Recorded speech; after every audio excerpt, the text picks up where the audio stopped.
Quick like and subscribe if you enjoy my content. My name is Graham.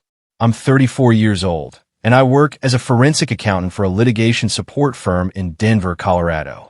I spend my days following money trails, uncovering hidden transactions, and identifying when people are lying about their finances. I'm trained to spot patterns, recognize deception, and understand that when someone repeatedly insists you trust them, it's usually because they're doing something that doesn't deserve trust. I never thought I'd need to apply those same investigative skills to my own wife. But when someone says, "Trust me," 5 times in 2 weeks, and each time it's connected to something they won't explain, you start wondering what exactly you're supposed to be trusting them about. My wife Rachel started saying, "Trust me," constantly 3 months ago. And what I discovered when I finally stopped trusting and started investigating destroyed our entire marriage. I met Rachel 7 years ago at a friend's wedding in Boulder. She was working as a marketing manager for a tech startup, creative and ambitious in ways I wasn't. I was the numbers guy, methodical and analytical. We complemented each other perfectly. We got married 5 years ago, bought a house in the Highlands neighborhood of Denver, a renovated Victorian with mountain views and a front porch. Rachel continued in marketing, eventually moving to a larger company with better pay. I advanced to senior forensic accountant, combined income around $215,000. We were stable, successful, building toward our future. For 4 years, everything worked. We had our routines, our friend groups, our shared goals. We'd talk about starting a family eventually, maybe after we'd saved more and traveled a bit. Then about 3 months ago, Rachel's behavior started changing. Small shifts at first. She became more secretive with her phone, taking it everywhere, keeping it face down, angling the screen away when texting. "Who are you texting?" I'd ask. "Just work stuff." At 9 p.m. on a Saturday. Marketing never sleeps. "Trust me, it's boring work stuff." "Trust me." The first time she said it. Then her work hours changed. Rachel started staying late at the office 2 or 3 nights a week. She'd text around 6 p.m., big project deadline. "Going to be here until 8 or 9. Wanting to bring you dinner?" "No, that's okay. I'll grab something here." "Trust me, I'm fine." "Trust me." The second time in a week. A week later, I noticed charges on our joint credit card. Expensive dinners at restaurants I'd never been to. A hotel charge in downtown Denver, where we lived, so there was no reason for a hotel. "What's this hotel charge?" I asked, showing her the statement. She glanced at it quickly. "Oh, that was for a work event. We hosted some out-of-town clients. The company will reimburse me. Why use our personal card instead of your corporate card? Mine was maxed out from other expenses. Trust me, I'll get the money back." "Trust me." Third time in 2 weeks. But the reimbursement never appeared in her account. I checked. Forensic accountants are thorough about tracking money. Then came the weekend trip. "I need to go to Chicago for a marketing conference," Rachel said one evening. 2 nights this coming weekend." "Which conference?" "It's a new one. Digital Marketing Summit. Really great speakers. Wanting to come? I can take Friday off." "No, it's going to be all-day sessions and networking events. You'd be bored." "Trust me, it's not worth your time." "Trust me." Fourth time. She left for Chicago that Friday morning. I kissed her goodbye, told her to have a safe trip. Then I did what forensic accountants do when something doesn't add up. I investigated. I searched for Digital Marketing Summit Chicago and the dates Rachel had mentioned. Nothing came up. No conference with that name. No events at Chicago hotels those dates. I checked Rachel's work calendar. She'd left her laptop at home, and we shared a family iCloud account that synced calendars. Her work calendar showed no conference scheduled. In fact, it showed she'd blocked off the time as personal PTO. Personal time off, not a work conference. I felt something cold settle in my chest. I opened our cell phone account and pulled up Rachel's call and text logs. One number appeared dozens of times per day over the past 3 months. I didn't recognize it. I called the number from my office phone, blocking my caller ID. A man answered. "Hello. Hi. Is this the Marriott Denver downtown?" I asked, pretending I had the wrong number. "No, this is Tyler. You got the wrong number. Sorry about that." I hung up. Tyler. Rachel had been texting and calling someone named Tyler dozens of times per day for 3 months. I searched Rachel's social media. She was active on Instagram. Her recent photos were normal. Work events, dinners with friends, nothing suspicious. But I noticed she'd been tagged in a photo by someone named Tyler Morrison 2 weeks ago. A group photo at a bar, several people from what looked like a work event. I clicked on Tyler Morrison's profile. It was public. Marketing consultant, based in Denver, age 32. His recent photos showed him at restaurants I recognized from her credit card statements. At the hotel that Rachel had charged to our card. And one photo from yesterday, a Chicago skyline view from a hotel room window. Caption, Chi-Town for the weekend. Cityscape at dusk. Rachel was in Chicago. Tyler Morrison was in Chicago. The same weekend. For a conference that didn't exist. I sat in our house, looking at my phone, understanding exactly what was happening. My wife had been having an affair. For at least 3 months. And every time I questioned something that didn't add up, she'd told me to trust her. I'm a forensic accountant. People lie to me professionally, and I catch them. I should have caught this sooner. But I trusted her, because she kept asking me to. I called my attorney. His name was David Shun, one of the best divorce attorneys in Denver. David, I need to file for divorce. My wife is having an affair. What evidence do you have? Phone records showing hundreds of calls and texts to the same number over 3 months. Credit card charges at restaurants and hotels. Social media posts showing her and her affair partner in the same locations at the same times. And she's currently in Chicago claiming to be at a fake conference while her boyfriend posted photos from Chicago the same weekend. That's solid. What do you want to do? I want to document everything. Then I want to confront her with evidence she can't deny. When does she get back from Chicago? Sunday evening. Gather everything you can. Screenshots, statements, phone records. Then we file Monday morning. She gets served at work on Tuesday. Perfect. I spent the weekend documenting everything. Screenshots of Tyler's social media posts showing him at the same locations as charges on our credit card. Phone records showing the pattern of communication. The fake conference that didn't exist. I also did something more thorough. I pulled all our financial records for the past 3 months and analyzed them the way I'd analyze evidence for a fraud case. What I found was worse than I'd thought. Rachel had opened a new credit card her name only. I found the statements in her email when I logged into our shared iCloud account. She'd spent $8,700 on that card in 3 months. Hotels, dinners, gifts, a weekend trip to Aspen I knew nothing about. She'd also transferred $6,000 from our joint savings to her personal checking account in small increments. $500 here, $800 there. Amounts small enough that I hadn't noticed in the month-to-month balance. She'd been funding an affair with our joint money while telling me to trust her. By Sunday evening, I had everything organized.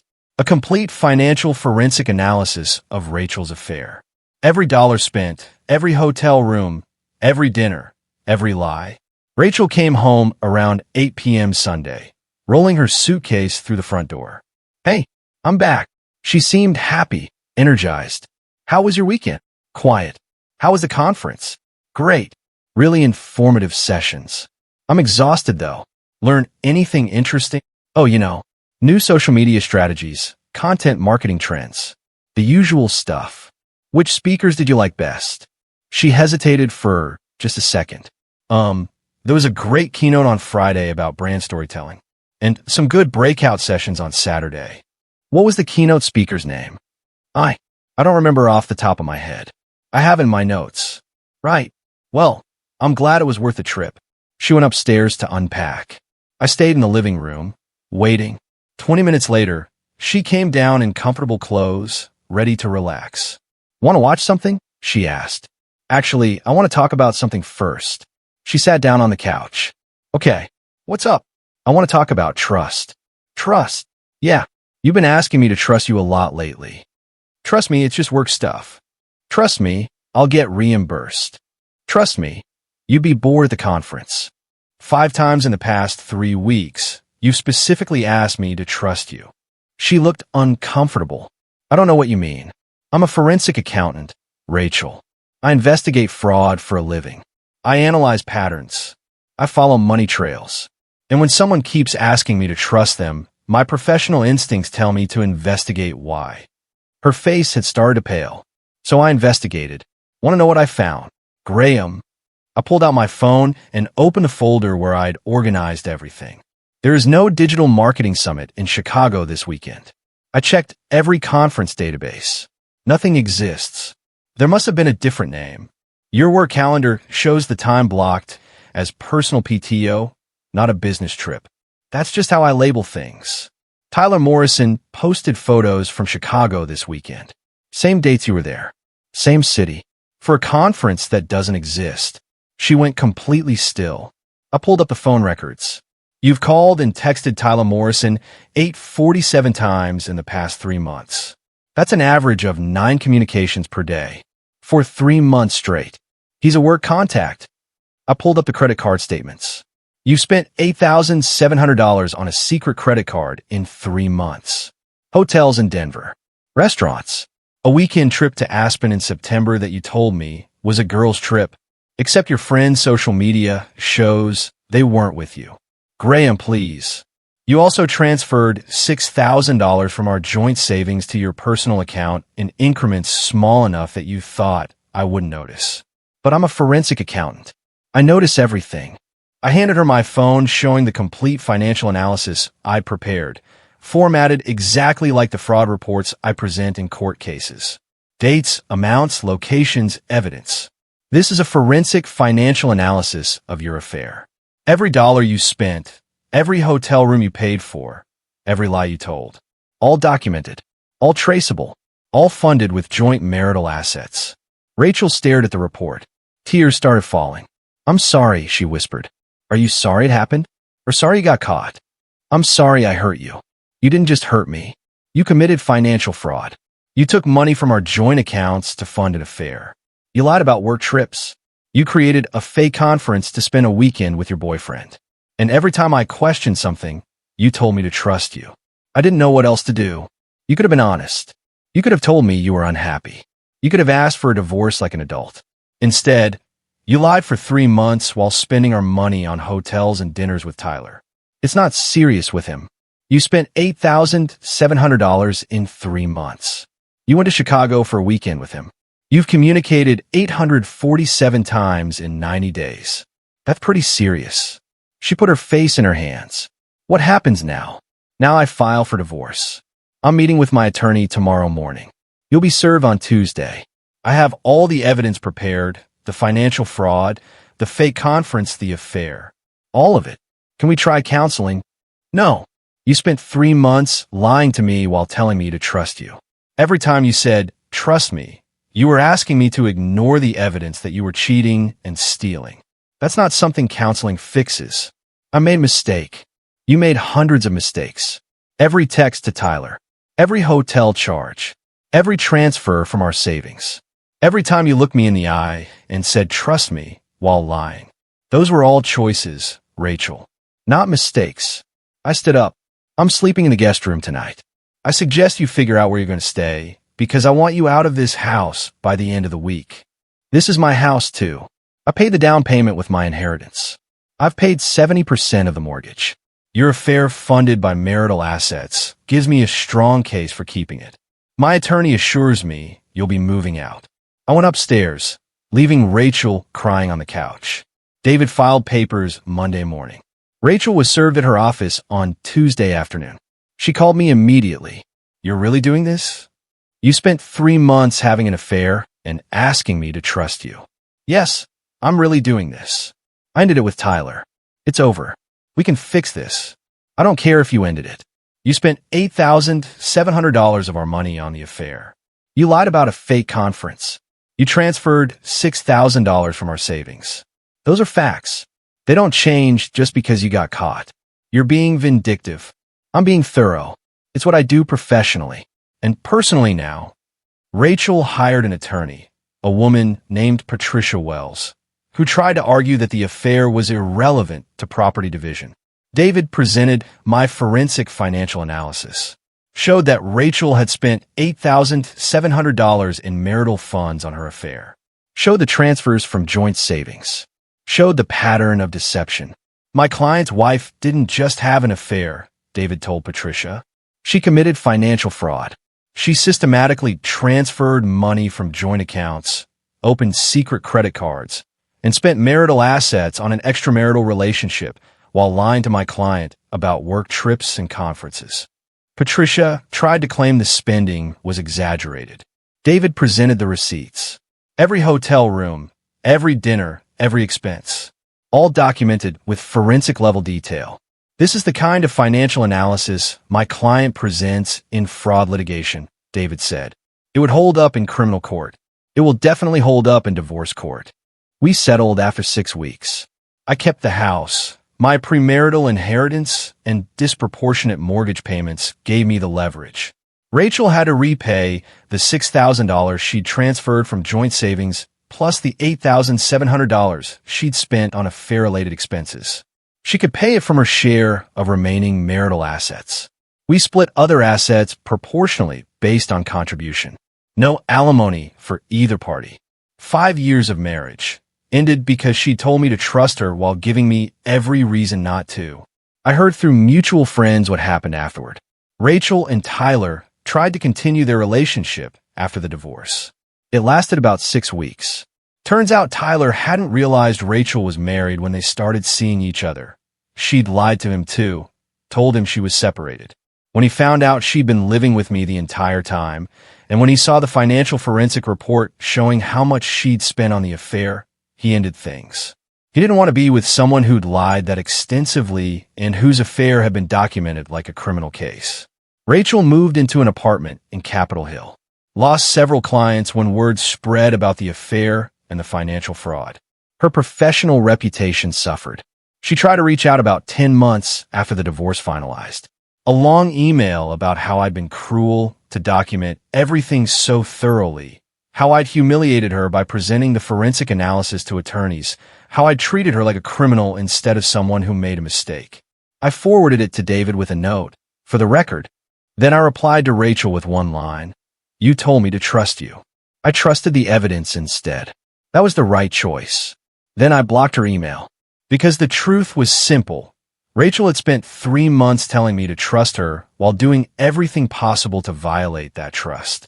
She'd lied about work trips, invented a fake conference, opened secret credit cards, transferred money from joint accounts, and conducted an affair funded by our shared finances.